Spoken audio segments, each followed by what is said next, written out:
Happy morning, dear friends. Here's yours, Dr. Ajanta. Welcome to day 26 session. Today we are just going to discuss about Python if, elif, else statement and nested statement.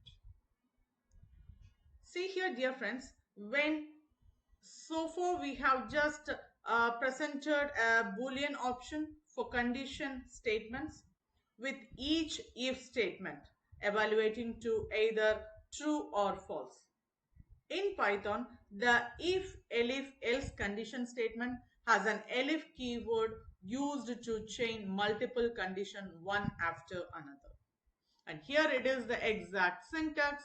So here, as to the previous examples, here it is if condition 1, and here we are just having two elif conditions and last to the top one else condition. And see here, dear friends, the elif is short form of else if. So it allows us to check for multiple expression. If the condition of if is false, it checks the condition of the next elif block and so on. If all the condition are false, the body of the else is executed as a default.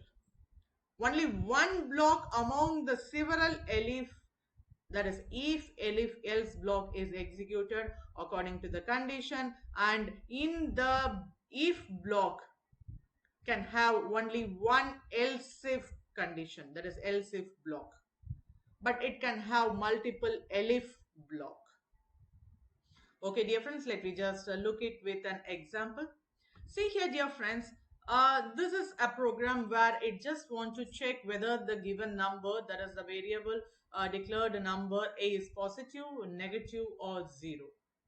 And when on just declaring num is equal to 0, see here, if num is greater than 0, it is going to result with positive number.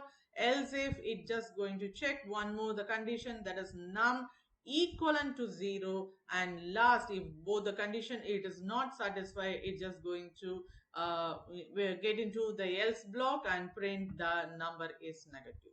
And for your information, just kindly check over here. Here it is greater than and it is not greater than or equivalent to.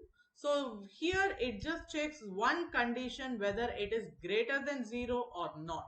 So in that sense, as the declared number is equal to 0, here it does not go into the if block. It as here it is the false conditions, it's move on to elif block. And here as it the condition is satisfies here because it is equivalent to 0, here we would just get the output, that is the resultant, as 0. And when variable number is positive, positive number is printed, and if the equal to 0, 0 is printed, and to the lot if number is negative, negative number is printed. Okay, let me just move on to the next example, dear friends. See here, num1, num2, which we are just declaring more than one variable in a single line and declaring both the variables with the value of 5. And when on checking the conditions of both the values, here if num1 is greater than num2, it is going to print, yeah, num1 is greater than num2. And if not, if the exact condition is false, it has to move on to the next block where elif, that is num1 equivalent to num2. And if both the conditions is not true, it just at last one else would be executed. And see here, dear friends, as here we both the things are, both the values are equivalent, so we would just get the result as num1 is equal to num2.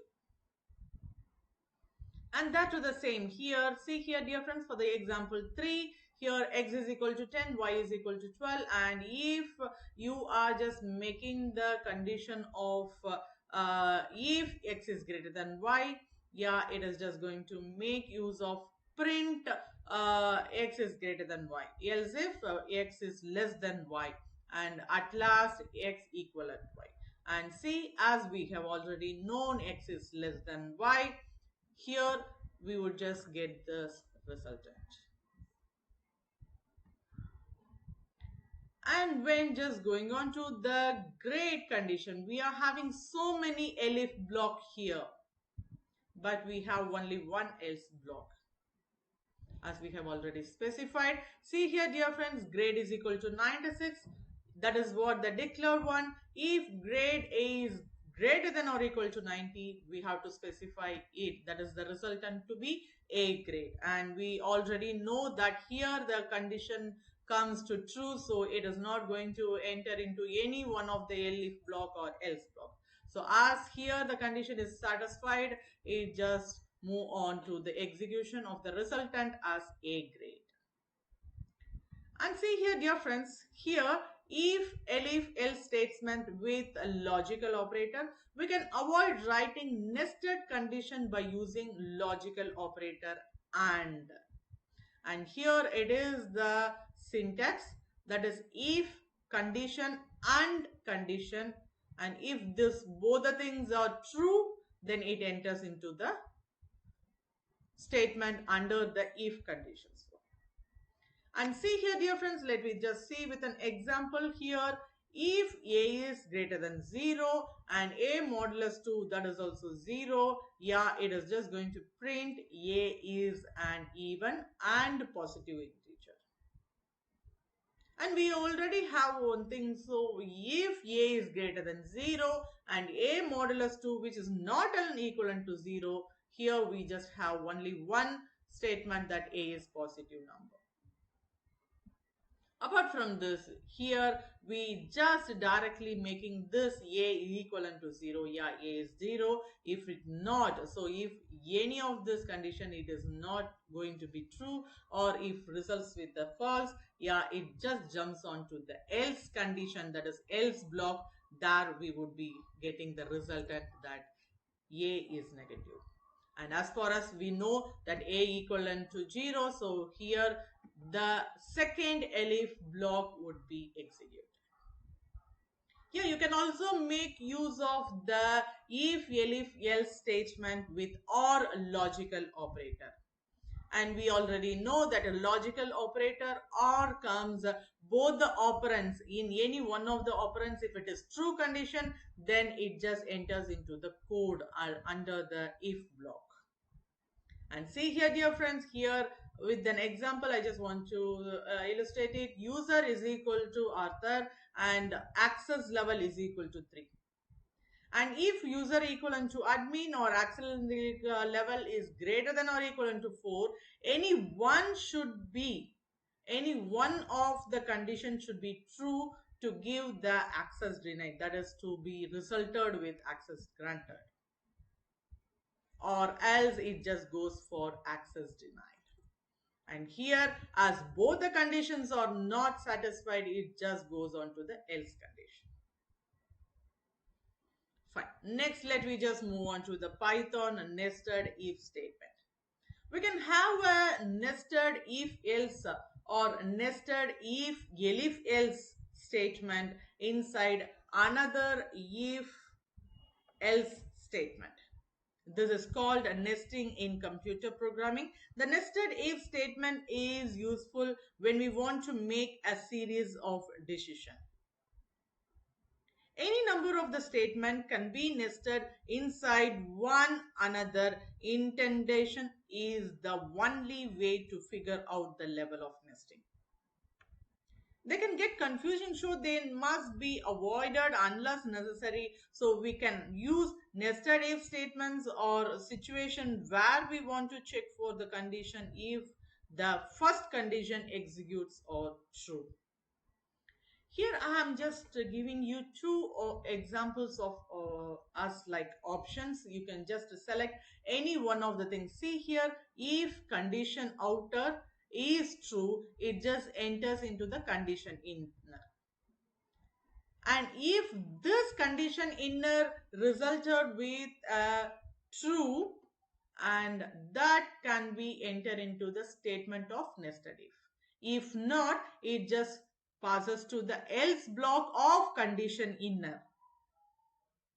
There we would just get the statement of nested if else, and once of this one, we would just get statement of outer if the condition outer is not satisfied, that is if it results with false, it just directly enters into the else block. And see here, when not just coming to the second example, here we are just having inner to that of inner, that is if expression 1 is true, the statements has to be executed. And next again it check for expressions 2. So anyhow, if the expression 1 is so if the expression 1 is satisfied, that is in true condition only, this expression 2 or expression 3, expression 4 can be evaluated. If it is not in true condition, directly it just passes on to this last else condition. And see here, dear friends, let me just see the both the things with an example here. So A is equal to 10 and we want to just evaluate whether if A is greater than or equal to 20. No, it is not. So here the exact condition is going to be false. So it just goes on to else. And here it enters into the block. Yeah, obviously as this if block is false, it enters into this block. And here it just check whether if A is greater than or equal to 50. The second check here, it also passes as a condition false. Lastly, it just enters into the last else, which it just codes, yeah, all conditions are false. Yeah, here it is the next example. See here, dear friends, where x is equal to 10, y is equal to 12, and if x is greater than y, it is going to print x is greater than y, else x is less than y. Yeah, anyhow, it is just going to enter to this elif block. And under this, it prints the first statement, that is print x less than y. But even though second, there were one more if condition where it want to check whether the value of x is 10 or not. If it is 10, yeah, it is just going to specify, yeah, x is equal to 10, or else it is just going to print invalid. So here we are just having two condition outputs, so we would just resulted with two outputs, and here it's the exact, that is x is less than y, and which is equivalent to 10, the value. Okay, next let me just see with one more example, dear friends.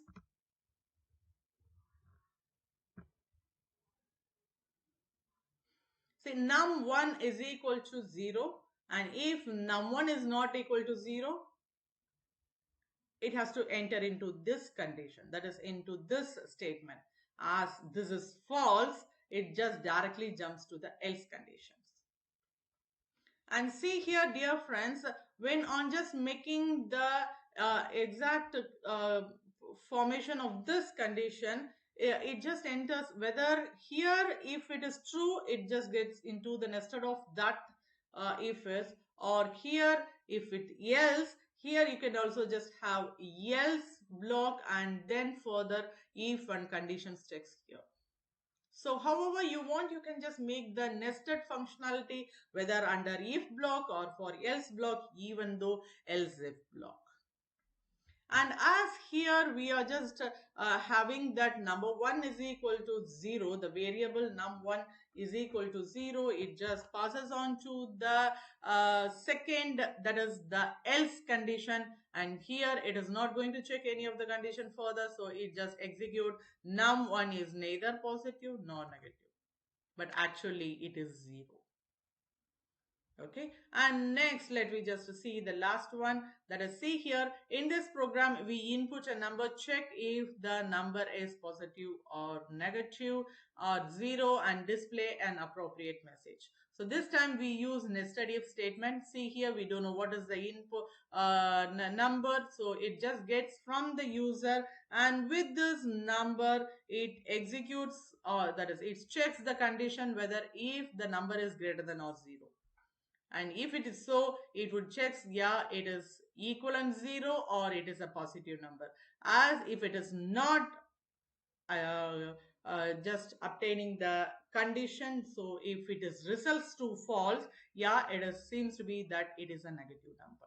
Let me just execute it, dear friends. See here, enter a number. Let I just enter 8, and yeah, it is a positive number. Yeah, again I just make one more check whether let I just make -4, and see here it results with a negative number. And fine, dear friends, here I have just provided some exercise for you. You can just have some hands on. And thank you.